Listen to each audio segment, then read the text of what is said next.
Hi there, I am going to walk you through the annual budget spreadsheet so that you can see how all of the different tabs work and how they interact with one another. So you will receive two different copies of the annual budget spreadsheet. You have the choice to use this pink and purple version, or you can use the blue and green version. They're set up exactly the same. The only difference is the colors. So just choose the one that you like best and go with that one. I'm going to show you the example on this pink and purple one.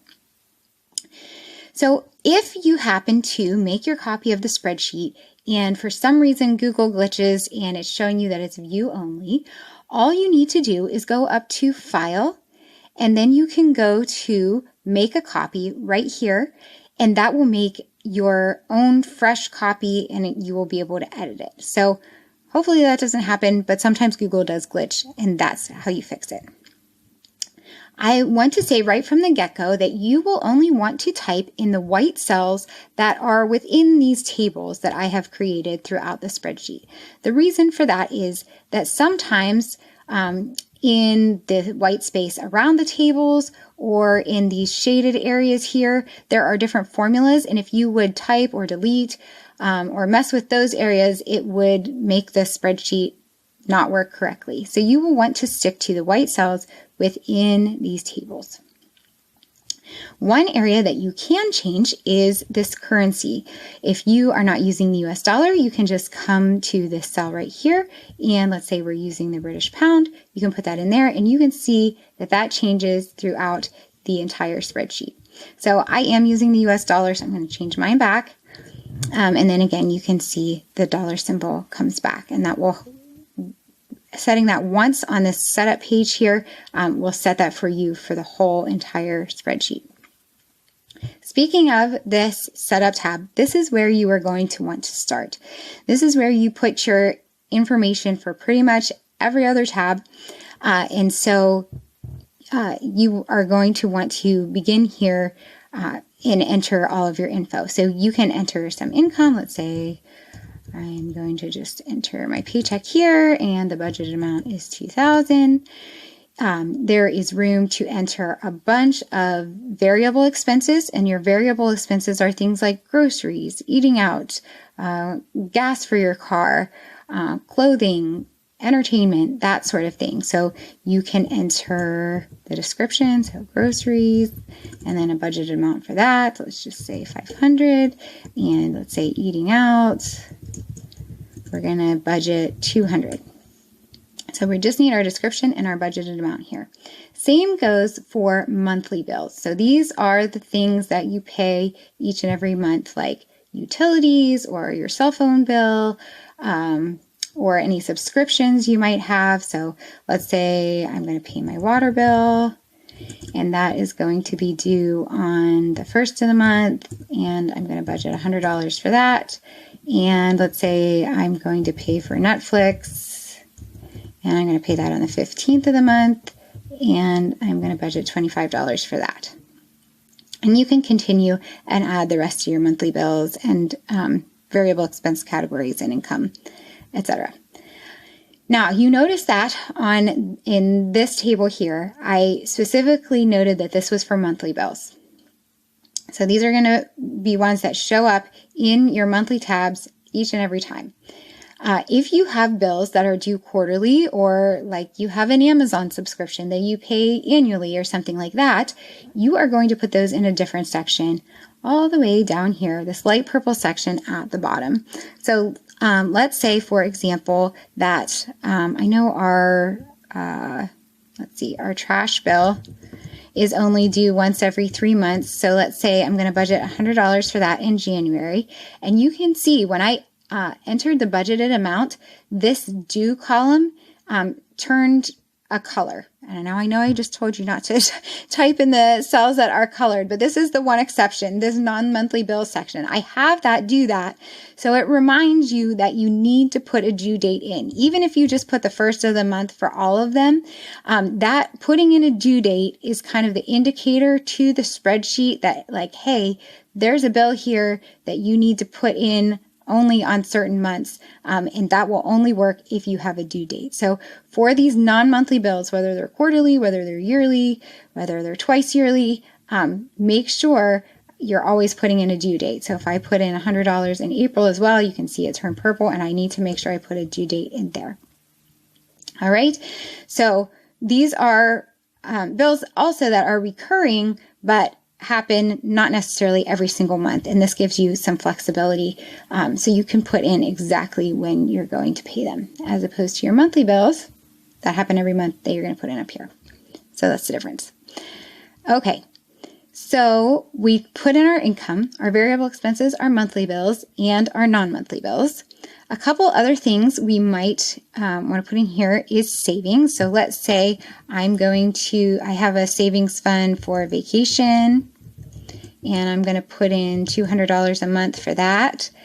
And let's say I have a Christmas saving fund, and I'm going to put in $150 a month for that.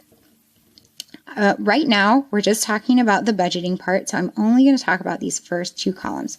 We are going to come back to the rest of these columns in just a bit. I'm going to do the same thing for the debt portion here. So let's say maybe I have a credit card bill that is due every month on the 2nd. I'm going to budget, let's say, $300 toward that, and let's say I have a student loan that's due every month on the 17th, and I'm going to budget $450 toward that. Again, I'm only focusing on the budget part right now, so I'm just going to use this part of the spreadsheet before this line, and I'm going to come back and talk about this second half in a little bit.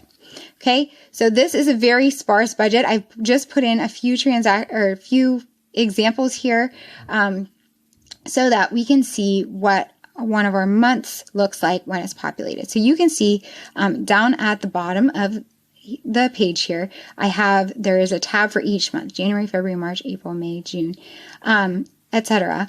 And so let's just go into January, and you can see from the information that we put up on the setup tab, it has already populated all of our information for us. So it put in the income that I entered, it put in our variable expenses, monthly bills.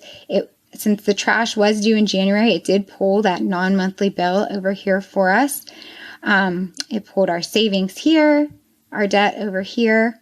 And so once all of that is input in the setup section, it's automatically transferred over here. You don't really need to touch this top part unless you want to check these things off when you pay your bill, which is totally optional. When you actually pay the water bill, or when you buy groceries, or when you get your paycheck and you want to enter it, you are going to enter all of those things down here at the bottom in this transaction tracker. So let's just say this is January, so I'm going to say it's January 1st. I'm going to say I got my paycheck today, and it was the full $2,000 that I budgeted for. And so then I need to choose the category that belongs to. My paycheck belongs in income, and my subcategory will be paycheck. And you can see once I put in that information, I go back up here to the income category, you can see my actual amount has updated to $2,000 because I got paid.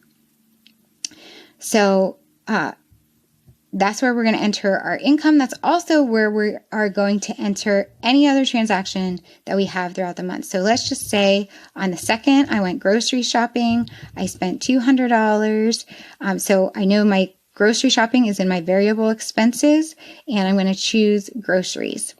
And again, I can go up here under my variable expenses. You'll see I budgeted $500. I actually spent $200 so far, and so I have $300 remaining for the rest of the month. The spreadsheet does all the math for me. So no matter what item you're paying, or what the money is coming in, or if you're making a contribution to your savings, you are going to enter all of those down here. So let me just enter one more. I am going to put in a monthly bill. We said Netflix was one of them. Oops. I'll put $25, and that goes into monthly bills and Netflix, and that arrives up here. Now, the only thing as I mentioned, that you might possibly want to do. So we said we budgeted 25, we spent 25, that came through. The only thing that you need to do up here is check it off whenever you pay that, and that's optional. I just get kind of satisfaction off of checking things off my list there. So you can do that, but otherwise, all of this will be automatically populated for you from the other parts of the spreadsheet. So a couple other things that I want to show you on here. There are some charts at the top. This one is going to show you your budgeted spending, which is in the purple. That's what you've budgeted in each of these categories. And then your actual. So you can see we budgeted for $2,000 of our income. We actually spent we actually got $2,000 in income. So those show up right here for us. Same with our other categories. Over here, once you enter in more of your spending, this will start to populate even more, but it shows you a breakdown of your expenses. So far, almost 90% of our expenses have been in that variable expenses category, and 11% went to bills. And that will obviously shift and change as you add more throughout the month. So one other thing I want to point out down here is this spending breakdown. And this is really nice because it is telling you how your spending is stacking up. So far, we've only made 2 transactions. We've only spent in 2 categories. And so we can see where those are. But eventually, you'll have tons and tons of categories here. So you can see, like, on rent, I'm spending 20% of my total monthly budget on rent, or I'm spending, 10% of my total monthly budget on my car payment and things like that. So this is really handy in seeing kind of how your expenses are breaking down and maybe where you can find a little bit more money from month to month. So don't ignore this chart. This is good information over here. Now let's say you get to the end of the month and you were super frugal and you had some money left over. A good place to check that out is up here in this left to spend. So let's say, we only spent $225 in this fictional month here. And so we had $1,775 left over that we can spend next month.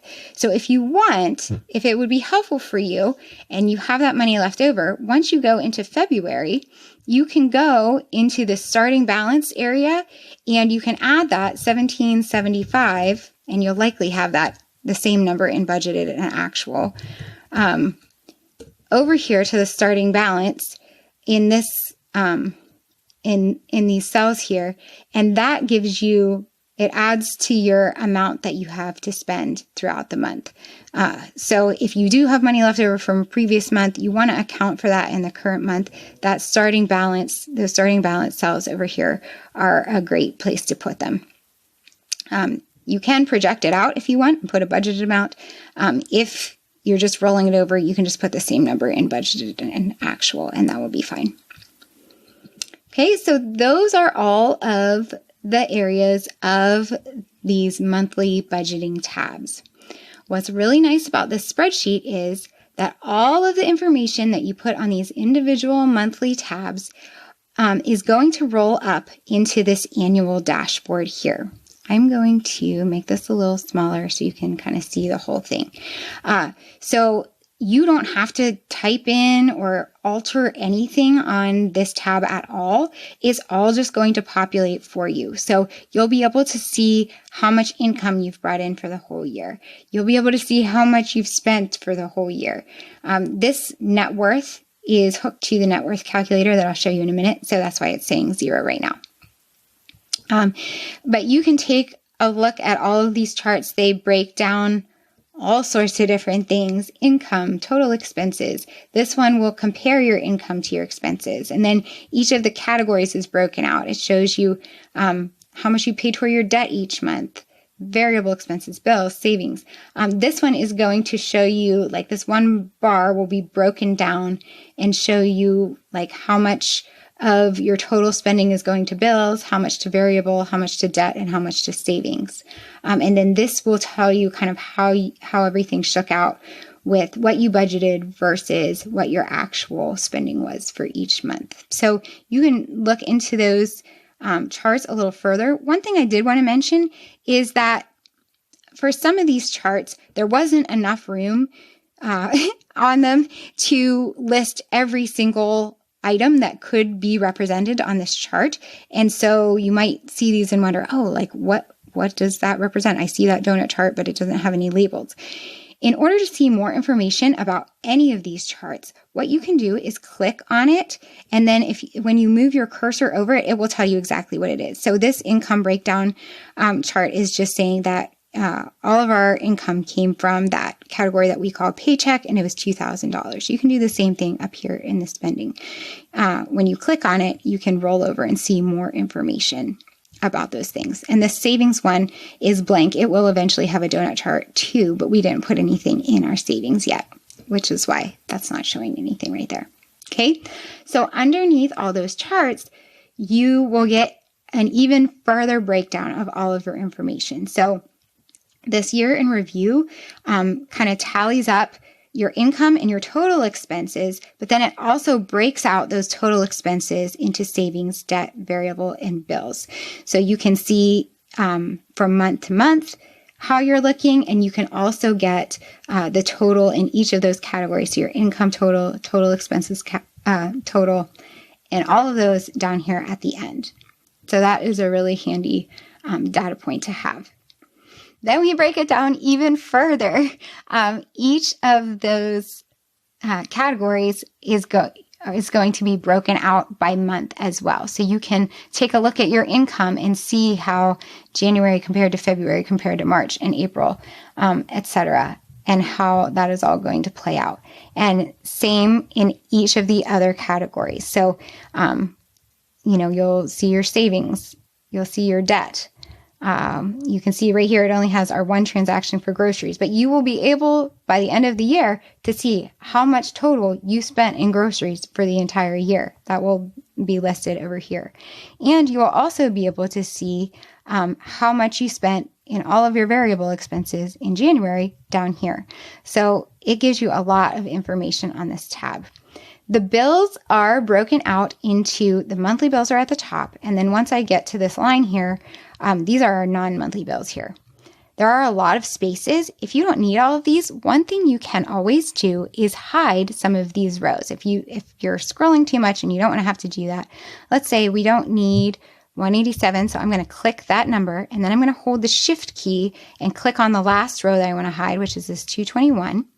Then I'm going to right click, and I'm going to go right here where it says hide rows.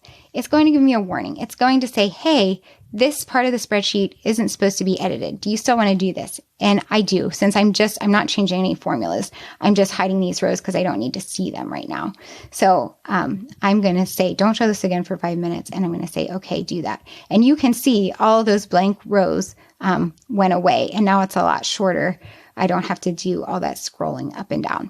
If I wanted to get those rows back for some reason, you can see these little arrows here. I would just click on those arrows and it would pop them back out for me. So that is an option that you have there. While I'm talking about hiding parts of the spreadsheet, I also want to mention, let's say you got this spreadsheet and you are starting it in March. And so you don't really want to see January and February down here at the bottom. You can do a similar thing. You can click on this arrow right here, and it will bring this up, and you can say hide sheet, and then it tells you that sheet is hidden. So January is no longer showing at the bottom. If I want to get January back, all I do is go to this hamburger menu over here that says all sheets, and I'll click January, and it comes back for me. So that is another little tip to help you kind of navigate your spreadsheet a little more easily. Okay, so those are the budget related tabs. I promised you when we were on the setup menu that I was going to talk a little bit more about the savings and debt parts of the spreadsheet. So I'm going to do that now. I'm going to bring this back to 100% so you can see this a little closer. So let's talk about the savings part first. One of the things that has been really helpful for me as I am working on my whole financial picture is to set up what are sometimes called sinking funds. And what that means is you have a specific fund set aside in a savings account. They can either be separate savings accounts or it can be all in one. It's up to you. So that you are saving for a particular thing throughout the year rather than vacation coming in July and all of a sudden, you have a couple $1,000s extra expenses in July because you're going on vacation. Or, we know that the holidays happen every year. So rather than being hit with a couple $100 or $1,000 extra at the holiday time, we can save for that throughout the year in these sinking funds. So this second half of this savings part on the setup after this pink line is for if you choose to set up those sinking funds. So let me show you what I mean. It will make more sense once I show you how it's set up. Okay, so one of my areas I am budgeting for is vacation. So let's say my total savings goal for vacation is $2,000. That's how much I want to save up. If I already have some saved while I'm setting this up, then I can put that in here. So let's just say I have $250 saved already. I am going to put in my starting date. Let's say I'm starting on June 1st. And let's say I'm going on vacation on June 1st of next year. So I am going to say 6/1/25. And what this does here is it gives me a recommended monthly savings goal. It's saying, I'm seeing how many months you have until you want to have this amount saved. And if I divide this amount by this many months, this is what you need to save each month. So I budgeted 200, so I budgeted a little more than that amount just in case. Okay, so for Christmas, we can do the same thing. Let's say I want to save $1,000 for Christmas. My starting amount, let's say I have $300 already saved, and my start date is the same, and I want to have it saved by, December 1st. And so then this is telling me every month you need to save at least $116.67 to make it to your goal of having $1,000 by December 1st. Okay, so that is great, good information to have on here, but we also have a way to track it visually. So I'm going to go down here to the tab that says Savings and Sinking Funds and click that. And you can see that there are charts that show us all of that information that we just put in. So this is my vacation tracker. We said our starting amount was $250, so that it's showing that as the current balance. And my savings goal is $2,000, and it's telling me I have $1,750 left to save. Now, watch what happens. Let's say it is July, and I am in my transaction tracker. Let's say it's July 1st, and I have $200 that I'm going to put in my savings toward that vacation. Now, when I go over here, you can see that that amount saved has gone up to $200, and now my current balance is $450 because I started with $250. So when you make those transactions within each of those months in the tracker, it will record it here, and you will always have, that accurate balance of how much you have saved for vacation or the holidays or a new car or home repairs or whatever you want to save up for. So that has been really motivating to me. We have our sinking fund set up as automatic transfers to a savings account, so we don't even have to think about should we move the money this month? Should we not? It automatically happens, and it's really nice when vacation comes up that we can just take the money that we already have saved and use that for our vacation. So we're not digging ourselves into a hole by needing to come up with all that extra money for vacation all at once. So that is what the savings tracker or sinking fund tab on this spreadsheet does. And it's all neat and tidy and hooked into these monthly tabs that you're using already. So whenever you put those transactions in, on those monthly tabs, it will show up automatically right here for you. So that is the savings tracker. Let me go to the debt section.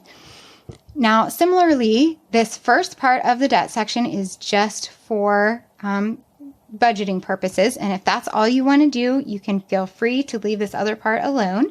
But if you could use some help coming up with a plan to pay off your debt, this spreadsheet does that as well.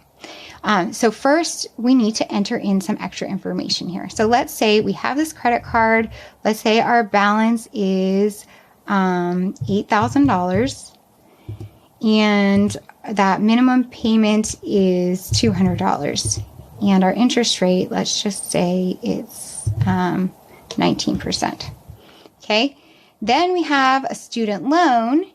Let's say it has a balance of $7,000 and our minimum payment is $450 a month and our interest rate on that is 5%. Okay, so those are our two debts. We can also put in our starting date down here. So I'm going to choose June 1st. This has tallied up our total minimum payment for us. And let's say I have $100 extra each month that I'm going to throw toward this debt. I'm only putting a number in here if I am confident that every month I am going to throw that extra amount toward my debt. Okay, so with my $650 minimum payment plus my $100 extra, I'm going to end up paying $750 total toward between these two debts every month. So that's where we input our information. Now we can go down to this tab that says debt, and it has come up with a debt payoff schedule for us. Now we have two choices here. We can use the debt snowball method, or we can use the debt avalanche method. If you're not familiar, the debt snowball method has you start with the debt that has the lowest balance and pay that off first, and then move up to your debts that have higher and higher balances. Okay, the debt avalanche method has you start with the debt that has the highest interest rate and move toward the debt that has the lower interest rate. Okay, there are a bunch of pros and cons to both of these. You can kind of, as you can see, what I was doing, you can flip back and forth between the two options up here and kind of see how that changes your projected payoff date and how long it's going to take you to pay those off. If you want to learn more about the pros and cons of the debt snowball method versus the debt avalanche method, you can click over here on this link, and I have a whole blog post all about it. So you can get more information there and decide which one would be better for you. Okay, so I'm just going to leave this on the snowball method for now. And you can see it already has laid out for me, if I'm using the debt snowball method, here's how you should do it. Here's how much you should pay on your student loan in June. So this is locked. So if you ever can't tell what month it's going to, you can just slide it over. This is how much you should pay on your student loan in June. This is how much you should pay on your credit card in June. Again, these checkboxes are optional, but once you make those payments, you can just go ahead and check those off, and it crosses it out for you, kind of satisfying there. You have a couple options if you decide that you want to pay more than what you said you were going to pay. So let's just say in July, I ended up with a bonus at work, and I know that in the debt snowball method, it has me put it toward my student loan, but I really am feeling like I want to put it on this credit card instead. Okay, so what I can do for that is in my July tab, in my transaction tracker, let's just say on the 1st of July, I got a $500 bonus at work. I'm going to put it toward my debt, and I want to put it toward that credit card. Now, if we go back to the debt tracker, you can see that instead of $200 in July, it has made it $500 instead.